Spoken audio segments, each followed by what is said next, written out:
안녕하세요. 대단히 반갑습니다.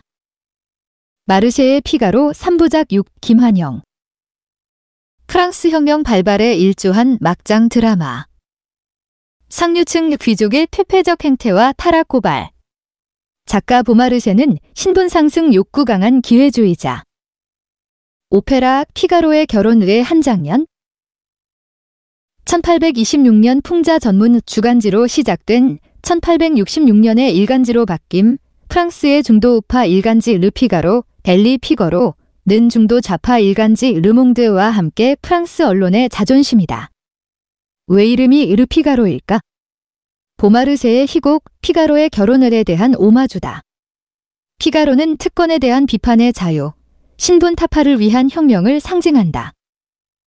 사랑은 비극인가 희극인가 희비극인가? 사람마다 다를 것이다. 사람마다 다른 게 사랑 체험이다. 그런데 개인의 사랑 체험은 정치적, 사회적 구조에 영향을 받는다. 특히 결혼이라는 사랑의 제도화가 그렇다. 어떤 사랑은 막장 드라마다. 출생의 비밀이 등장하고 배달은 남매가 사랑에 빠지기도 한다. 하지만 사랑이나 결혼이 처한 사회구조 자체가 막장인 경우도 있다. 피에르 오규스탱 카롱드 보마르쉐 1732에서 1799 가슨 피가로 3부작은 막장 드라마 3부작이다. 말이 안 되는 사회의 막장 구조와 맞선 저항적인 희곡이기도 하다. 피가로 3부작은 1. 세비야의 이발사 1773년 집필 완료 1775 초연 2. 피가로의 결혼 1778년 집필 완료 1784 초연 3. 죄 지은 어머니 1792년 집필 완료 및 초연로 구성된다. 오늘의 기준으로는 아니더라도 당시 기준으로는 세 작품 모두 레디컬하다. 레디컬의 가장 적절한 우리말 번역은 막장이나 끝장일 수도 있다. 피가로는 계략 잘 꾸미는 꾀돌이. 피가로의 입상. 장 바르나베 암이 1839에서 1907의 작품이다. 사진 김환영. 세 작품 모두 피가로가 주인공이다. 모두 결혼이라는 해피엔딩으로 끝난다.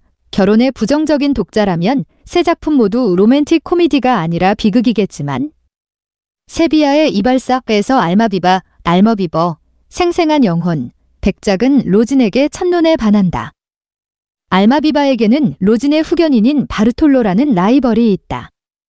피가로의 맹활약으로 둘은 결혼에 꼴이 난다. 피가로의 결혼어에서 바르톨로는 피가로의 생부, 피가로와 결혼을 꿈꾸는 나이든 하녀 마르셀리는 피가로의 생모로 밝혀진다. 결혼 3년 후 상황이 펼쳐지는 피가로의 결혼호에서 백작은 백작 부인 로진에 대한 사랑이 식었다. 한눈을 판다. 백작은 피가로의 약혼 여인 하녀 쉬잔에게 눈독을 들인다. 세비야의 이발사에 나온 알마비바 백작은 순수한 사랑을 원했기에 로진에게 자신이 백작이라는 것을 숨기고 접근했다. 그러던 그가 바람길을 억누르지 못하고 부하이자 친구인 피가로를 배신하고 쉬잔을 넘본다. 쉬잔은 여자의 육감으로 백작이 자신을 어떻게 해보려고 한다는 것을 직감하고 피가로에게 백작의 꿍꿍이를 알린다. 피가로는 처음엔 백작의 배신을 믿지 못한다. 피가로는 쉬잔 백작 부인과 연대해 계략으로 결혼 반대 세력에 대항한다. 우여곡절의 끝에 피가로와 쉬잔은 혼례를 치른다. 1784년 코메디 프랑세즈 극장에서 피가로의 결혼 외에 천막이 올랐을 때 밀려든 인파 때문에 3명의 사람이 압사했다. 민중뿐만 아니라 귀족들도 이 삼각관계 이야기에 열광했다. 어쩌면 귀족들은 자신도 모르는 사이 제 무덤을 파고 있었다. 피가로의 결혼극은 루소 1712에서 1778와 볼테르 1694에서 1778의 저작과 더불어 프랑스 혁명 1789에서 1799 발발의 배경을 장악한 3대 문헌이기 때문이다. 당시 프랑스를 다스리던 루이 16세 1754에서 1793는 꽉 막힌 군주는 아니었다. 재정개혁과 입헌군주제를 모색했지만 미적거리다가 단두대의 이슬로 사라졌다. 피가로의 결혼 외 상연을 허가하는데도 수년을 망설였다. 1778년 완성된 피가로의 결혼과 이왕의 최종 허락을 얻은 것은 6년 후였다. 시민극이 된 피가로의 결혼 초연 후 5년 만에 프랑스 혁명이 발발했다.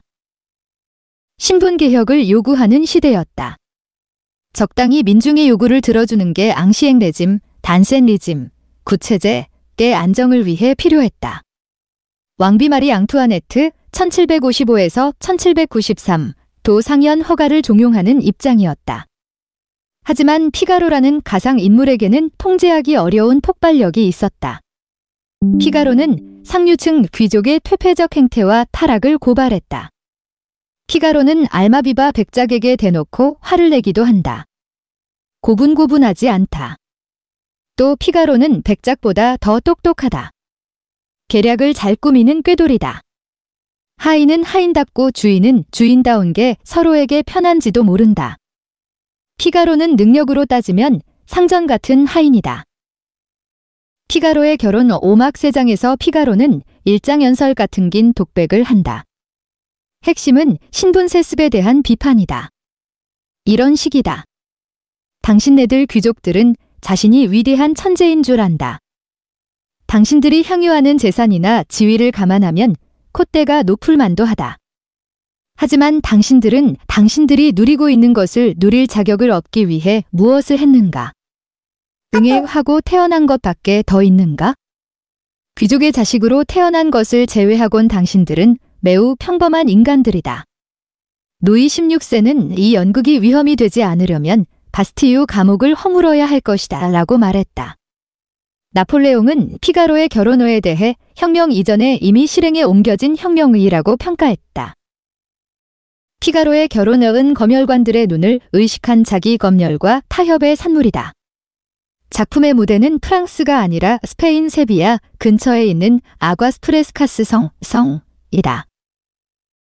모차르트 1756에서 1791 가 보마르세의 피가로의 결혼을 바탕으로 작곡해 1786년 빈 궁정극장에서 초연한 동명의 희가극 도 원작의 운명과 비슷한 과정을 거쳤다.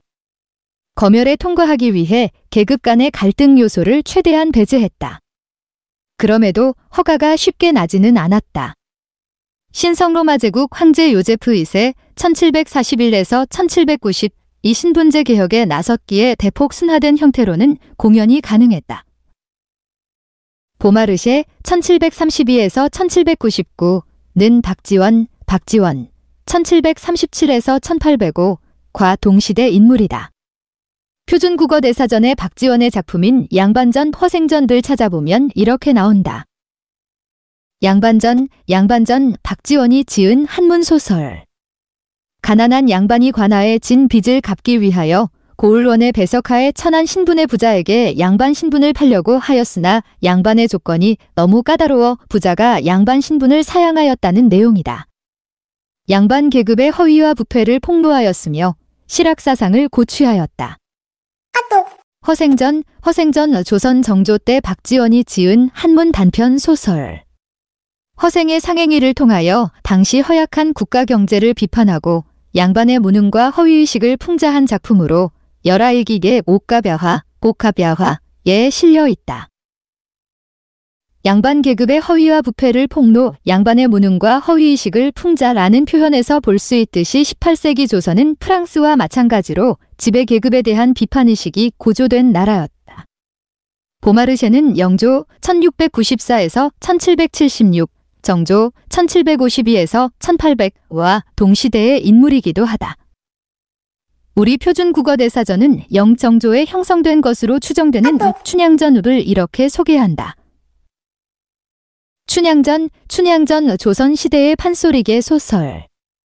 주인공 성춘향과 이몽룡의 사랑 이야기를 중심으로 당시 사회적 특권 계급의 횡포를 고발하고 춘향의 정절을 찬양하면서 천민의 신분 상승 욕구도 나타내었다. 작가와 연대는 알 수 없다. 프랑스에 보마르쉐가 있었다면 조선에는 박지원이 있었다. 프랑스에 피가로가 있다면 조선에는 춘향전 외의 방자가 있다.